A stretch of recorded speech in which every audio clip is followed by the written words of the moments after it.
eza nzambe te. Et ces difficultés là euti wat.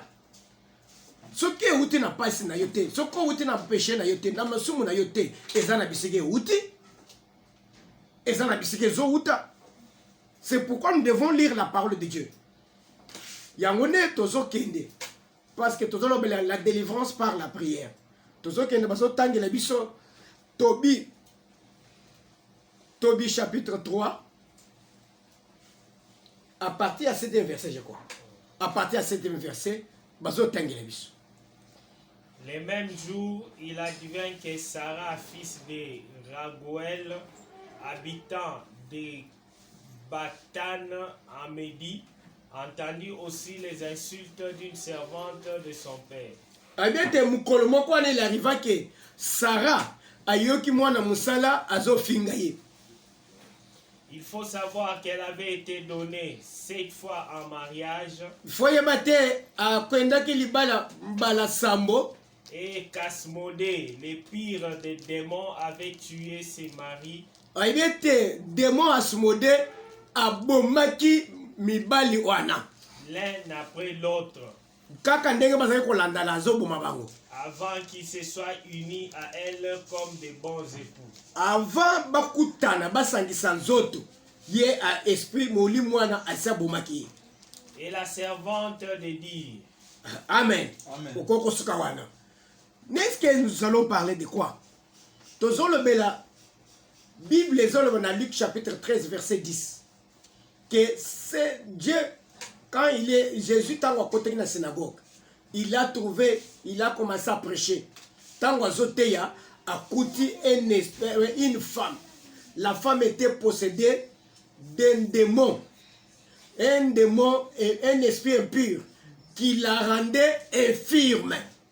Nous sommes sur la possession démoniaque. Nous avons dit que la possession démoniaque, c'est la prise totale. Le contrôle total, il y a vie, il y a monte par un esprit. Il y a ce qu'on appelle la possession démoniaque et l'obsession. L'obsession. L'obsession, c'est l'oppression. C'est-à-dire, dans l'oppression, les démons attaquent une partie en zoto yamoto. Parce que Moutouazan a 3 parties. Il y a l'âme, l'esprit et le corps. Mais maintenant, le démon peut attaquer ton esprit. Atiki âme, atiki corps.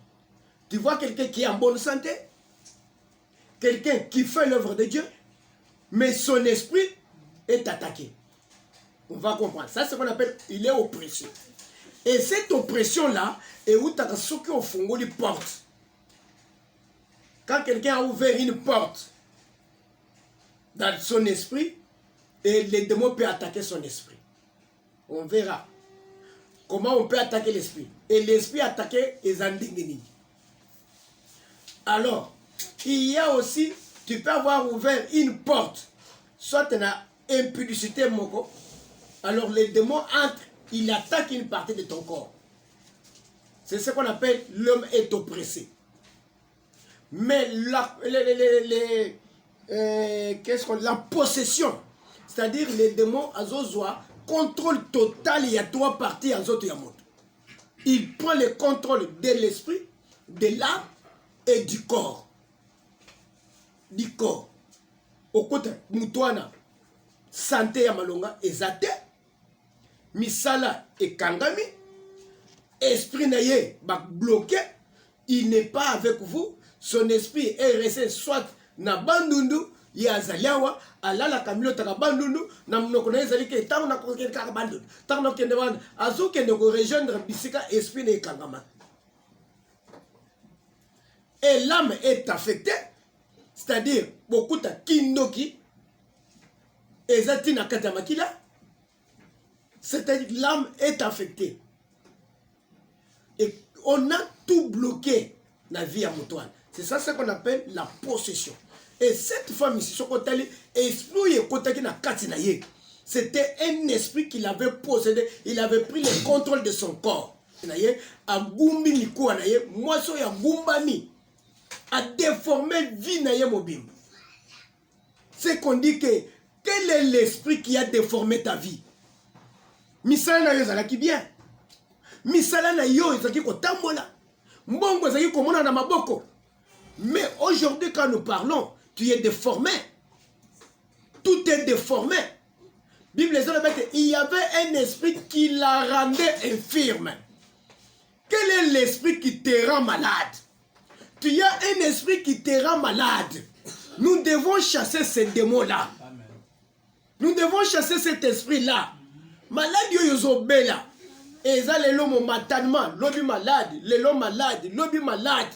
Malade yoyo ese la kate. Eza li sous normalité, il y a un démon qui te rend malade. C'est un esprit envoyé par Lucifer, par le monde des ténèbres pour déstabiliser ta vie. Ndenge nzamba tindaki Gabriel pour la conception ya Marie. Ndenge pe le diable azotinda pe akoye kotinda pe azotinda pe ba ange na ye qui sont ces esprits à son service pour te déstabiliser à la place que ozo zem bazotinda ozo miom ozo bakiste ozo ba problème ozo batek, parce que quand le diable vient c'est pour détruire, dégorger, dérober et tuer. Le Satan n'a jamais donné quelque chose de bon dans la vie à l'autre. Alors, c'est pourquoi toujours semble moutoyeba. Quel esprit qui te rend infirme? Quel esprit qui a attaqué tes entreprises? Mouli mouni a attaqué mariage na yo. Mariage na yo. Nasi na mwana mobile. A bengani mwasi na libali. Ba vandeti 5 ans après. Mobile a sake ya bali na mwasi mususu. Un jour, délivrance dans un mec qui dit qu'on est mobile. Esprit lungwe. Et kiwe et kabola bangona bas. Mobile a wada azoto le mwasi wa yabali. Yo kote nanda wendeni. Mwasi me yo balinga it. Ale ngai. Ngani nga jare ya basi lokola yo bote. Nani. Ale bite. Kanga biloko na yo kende. Na lingate. Na kyo ko mwasi na ngai. Ka c'est vrai. Albert alibina keko zo mwasi na ngai. Mwasi a piqué, atikele ndako na biloko nyonso. Abima.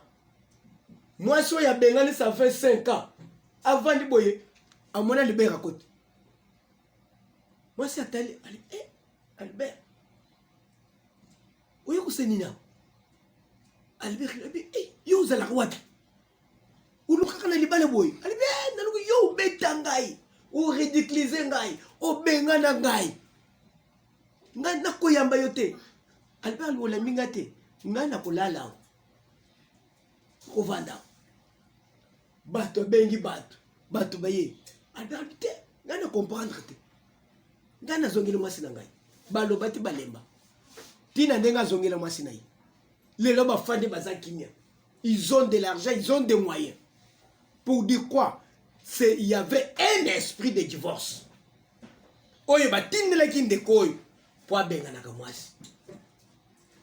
Il y a d'autres choses dans des maisons, maman. Il faut au bas de s'emballer la ngo et kokisamate. Cause à la distraite. Quel esprit? Il va pessimino, ou ils allaient rendre les balles nabino incompétents. Ou comme une cocotte c'est compréhension à Katanda. Si tu avais compris qu'il y avait l'esprit de divorce dans votre maison, Oliga Koloka délivrance, Zambalinga Kango le mobile na yo, a Kangolina yo, les lois bolinga bozan arrêté. Vous allez être plus loin. Trop loin. Tikete Zamba Pambolayo. Ce que nous cherchons à savoir, esprit où il y a commission boye outi, what? Nde au moni, il y a Moussa Nazabemoko a monenga dimanche passé, na poko, alibi papa. Dis-moi, qu'est-ce qui nous amène dans cette situation? Moi je le dis non. Ne pensez pas tout ce que vous pensez là. Il y a un esprit qu'on a soufflé qui a amené la pauvreté dans la maison, qui a amené le bloqué dans la maison. Vous savez, si on est distrait dans le moindre geste, le diable entre. Ce qui est à côté, pour ça demande des cérémonies. Et c'est sous pétété. C'est pourquoi la Bible les dit veillez à ce que les diables ne prennent pas l'avantage sur vous. Que les satans n'aient pas l'avantage sur vous. Pourquoi? Parce que nous avons dit que ceux qui s'attachent à côté pour abîmer, ils ont la ramatate. Ils ont la pétété. Il y a un autre chose que veillez. Bo kengela, bo senzela. Natinite, vous ne tombez pas en tentation. Parce que ce que vous avez, au comment qu'on le je vous dis que c'est trop tard. C'est trop tard. On subit les conséquences. Il y a Oyo Koyaki. Si les diables entrent dans la maison, les conséquences, c'est ça la caca. Même à temps, tu as la délivrance. Après, il avec un sens de ma prière, mais beaucoup de conséquences. Le diable était déjà entré. Nous devons prier pour tes abakan à délivrer. Yangone au moins moi la marche avant cette fille était possédée d'un esprit, d'un démon qu'on appelait Asmodée. Et cet esprit-là était en train de tuer les maris. Et Zoboma Mibay. Ceux qui ont posé à combat les alliés. Posé à combat les alliés, ils ont posé à combat là. Ils ont posé à Kenana Libala. Ils ont posé à combat na mobile. Mais en elle, il y avait un esprit qui ne lui permettait pas de faire un mariage. Lelo, posé à Kusimba Mbongo Bele Zali. Mais dans la famille, il y a un esprit où ils allaient permettre de que aussi mbongo. De nous bunda. Nous avons papa, na sambeli, nzamba pambulagai, na raté 7 fois l'occasion ya mbongo. Ils ont raté 7 fois l'occasion ya mbongo. Pourquoi? Il y a en toi un esprit où il y a peut-être dans la famille nabino. Oye wuti peut-être quelque part. Oye batinda le fandi, oye zo benga na mbongo. Oye ko permettre te mbongo e kota na vie na yo. Est-ce que vous avez qui délivrance l'esprit wana? Est-ce que vous avez benga l'esprit wana? Moi si azo ko continuer ko luka mibali te. Ko continuer ko luka mbongo te. Luka na le délivrance. Parce que même à temps où l'oukimbongo dengenin au kozwate, parce qu'il y a un esprit où il y a telemi, où il y a zobenga bongo, où il y a zokanga bongo. Mais papa mon oiseau il s'en papa, trop c'est trop. Cette fois-ci la commis bon. Au commis bon matin. Cette femme a cherché à se faire du mal. Bilo comme sous. Il faut balobela yo. Injure, insulte ya mwana mwasi oyo. Likolo ya mwana ya patron na ye. C'est la parole de Dieu. Il fallait que la parole de Dieu sorte pour que quelqu'un se rende compte de ce qu'il est. La femme ne se rendait pas compte. Moi ça olingo bomangai nengo kenakana bimbali seto bomi bango. Abi c'est que ngamu sa bomaka bibali. Aujourd'hui, je te parle. Si aujourd'hui, c'est toi qui fais à ce que Mbongo côté. Il y a un esprit en toi qui chasse l'argent. Il y a un esprit en toi qui bloque le travail. Au loupé, bah, occasion, il s'en a combien? Biloko yozo teka lelo. Ba tebele, ba teka ngo, ba sumba mapang. Ba sumba mituka. Mais yozo sumba le pang, te pourquoi? Yozo sumba mutuka, te pourquoi? Tu ne crois pas qu'il y a un esprit où il fandi katina yo ezo boya mbongo ekota na vie na yo ezo boya misale salema. Le monsieur a travaillé ndeko moko azoloba abimisi CV na ye hôtel CV ya individu wana olobi ke muto akokozanga musala te mais il marche sans travail sans musala te. Baby, yo CV woy. Yo zanga musala. Mais toi tu es un pato. Ou yo zanga mutu munene te. Yo kozanga musala te. Albi papa, na kotisi ba CV, na kotisi partout. Bazo tala ba que c'est trop riche.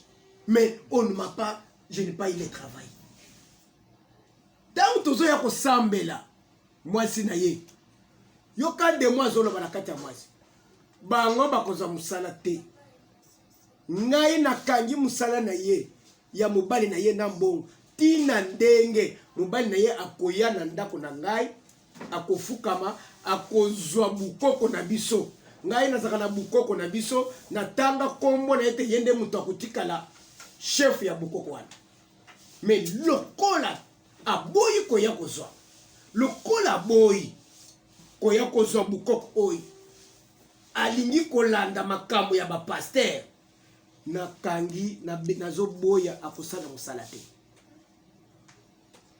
ozomona pourquoi ndeko aza kosala mosala te alors soki botikala kaka bongo elinga etikala bongo libeli na libeli omoni mpe moto oyo akufisa mosala me ntango bakotanga biographie na ye na nini ndeko oyo atanga epai boye aza boye asala mosala boye mosala na ye asukaka na ane tel banda wana atikali kozwa mosala te onu moto alobi ngakuta tozoluka bato aboye tosala bango mosala bazomonana te mais qui fait que misala eya te il y a un esprit. Il y a un esprit de blocage. Kolukana ni misala te. Kolukana ni mbongo te. Il y a kolukana ni délivrance. Esprit oyo kote na ndako na yo. Esprit oyo kote kati na yo. Oyo ezobenga na mbongo. Oyo ezobenga na misala. Zambaka ngola yo. Alléluia. Zambaka ngola yo. Nde moto zo sambelela ye. Azo ya na offrande bandeko. Pour atia offrande na panier. Directement esprit tombo.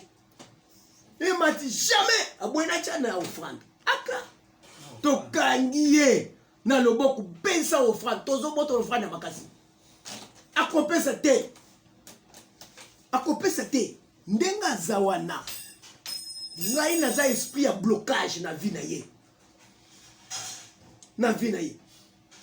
Nde esprit wana esali ke mobali azaki na mbongo ya mobali nyonso esili nde mobali aye kokima ndako akeyaki koluka mwa akimi mpe te akei koluka mbongo me kota mpe koluka mbongo ezoya te pourquoi parce ntango azoluka mbongo dans le but ya koede mwasi na ye wana ya kozongela mwasi na ye wana lokola aza na mposa kozongela mwasi na ye wana or na kati ya mwasi batie esprit ya blocage ya mbongo akotika kozwa mbongo te. Il faut la délivrance. Faut la délivrance. Tozo sambele lelo zamba kangola yo na esprit nyonso eratisaka yo misali eratisaka yo occasion mbongo zamba kangola yo. Ce sont des esprits de foi et outaka na ba famille par les alliances de famille.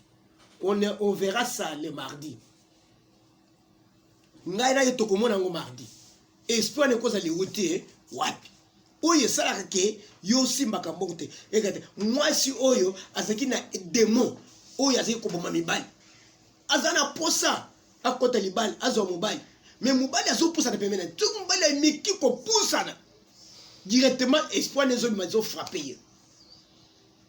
Il y a des gens quand ils veulent s'approcher de toi avec de l'argent, avec l'esprit des obima et continue mon thème ma casse le colonaye pour abenga yote. Ba pesa ba promesse combien ya mbongo ozwango. Ebele ba libito kotinde la yo aussi ozwango. Surtout ko bete soko bete li solo que nazi fiancé na ngamoko na poto alibia kotinde na ngambongo na sala passeport oyoka 2 jours et silinya ba katina ba SMS katani.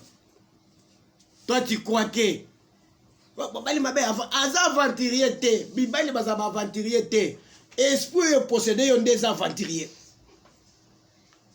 esprit des aventuriers des okende yebisi mobali wana ne fait rien. Vous savez bandeko, je connais autrefois nazaki déjà nazaki plus plongé dans makambo na zambete et prier bandeko nakei ko sala musa ko sala test d'entreprise moko na Gomba ba pesi ngai texte ezai biloko moko na tangaki na classe na jeu ordinateur balobi tu dois saisir ba facture ce qu'on saisir facture et sili aux autres saisir aux autres sala te faire vous savez les travaux de fin des résultats les tableaux de fin des résultats les tableaux fiscaux, on dégager tableau fiscal, tout. Bah, pèse nga badonné. Na sali badonné nyosti, na saisir na ordinateur. Na bimisi, résultat, avant contribution, puis après, na yoko bimisa, résultat fiscal, na bimisi bilo konyos. Et bah, côté nga, j'avais 76%. Bah, so bisanga ke, yaka tel jour au bande moussali. Nazo kende avant na kende na lali na butu na moni nazo le bango pour dire que la famille est aussi contribue à beaucoup de choses na échec na biso nazo mona leki na ngai kota ba cousin nazo la na nzo mona atie kiti na porte il y a DG entreprise. A fandi liboso portoine. Azol bangana kokota te. Abi lungo na kota na kokota te. Lungo na kota kokota te. Bandeo. Na lamuki na tongo. Je n'ai pas fait allusion à quelque que ce soit. Na lungo na bimi. Na kei. Na komi na entreprise. Na kutani na PDG. PDG a baluki atalinga boy. Tout ça qui m'y balait. Vous avez des recommandations. J'étais, même à ce moment-là, Mouto y a recommandé que Ngaï. Azaki Noko, Azalaki Moutounen, na OCC. Parce que cette entreprise-là travaillait en collaboration avec OCC. Ça, OCC, entre ceux qui ont bloqué à Kobimate. Ngaï va recommander n'est pas en décoana. Mounga Moussou va recommander pas ya Nani DGA Massamba. Na moment on a zaki na ofida ba recommander directeur to komi wana ba récupérer de quoi na ngai ba yibisi ngai yaka le 1er janvier le 1er janvier le 4 janvier le 4 janvier ezali journée à martyr de l'indépendance, c'est-à-dire ba martyriser ngai ba komisi ngai martyr bandeko na zone na éviter que les 4 ezaka martyrs de l'indépendance na vana bia ba pesinga sans se référer na ndoto na lotaki ya butu nde na loba na beta na lui na frappa na ba prière et que mwana wana kaka soki abongole motema soki abongole motema na mbono bola motema ti lelo atika ko mbono bola motema akende soki wa fini soki wa azo telengana yo bebisi musala za na kende le 4 janvier na ibisi santene bi oyeko lokani wana yeko sala musala santene badi ko seka ali papa uzamba yelete na bi olubina ngamba yelete ngai na tangi boye yo santene ya pamba olo na ngamba yelete abina santene ya pamba mais yo tanga me uzamba yelete le 4 janvier martyr de l'indépendance yo yako sala musala aka mais apesa libia o seka yibseke musaleza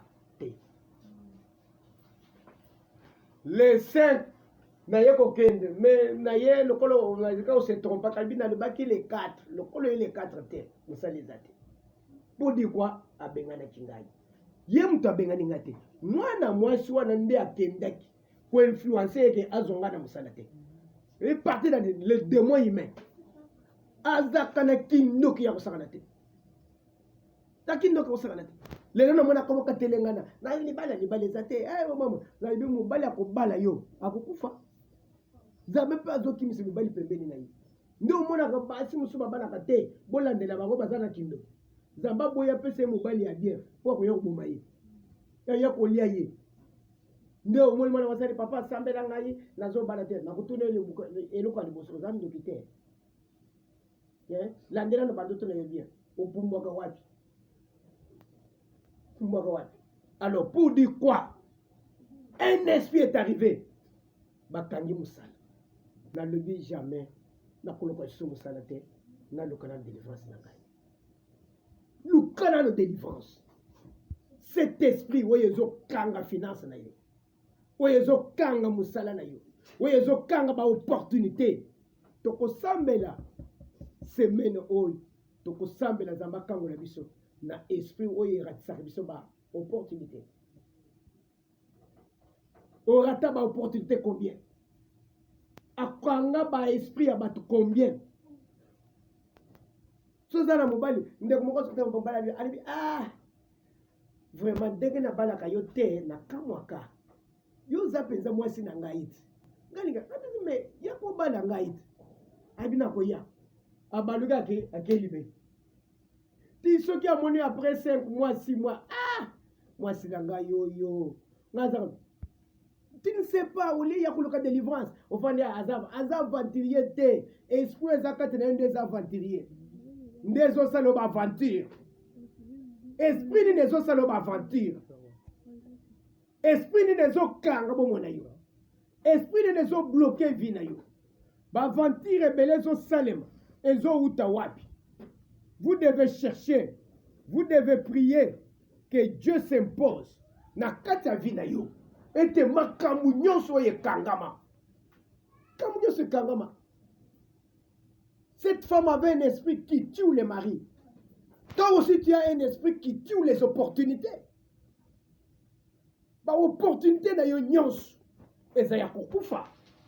Et kufi pambate. Eza li kamu ya nzambe te. C'est ton problème. Tu dois comprendre ce que tu fais avec Dieu. Ozana niveau ni. Quel est l'esprit? Et cet esprit-là, ils ont où ta? What? To sambe le semene mobile. Zamba kangola yo. Na esprit nyo se kimi saka ba opportunité. Ndeko ya sambele ba sambelele pona ko kangola ye na esprit nyo se bomaka mibali. Ngana zoni ngo sambela zamba kangolo na esprit nyos e kimi saka ba opportunité. Amen. Ça va porter. Ba mususu bazana bato basala ba kisi. Ba condamner bozina ba vina bango ba espoir ne fan et comme maman qui est dans commerce ezo simbate mobali na ya kotaki ndako akisi ba espoir ne fan na ndako na bino lelo est bloqué bino et bloqué na ba commerce na.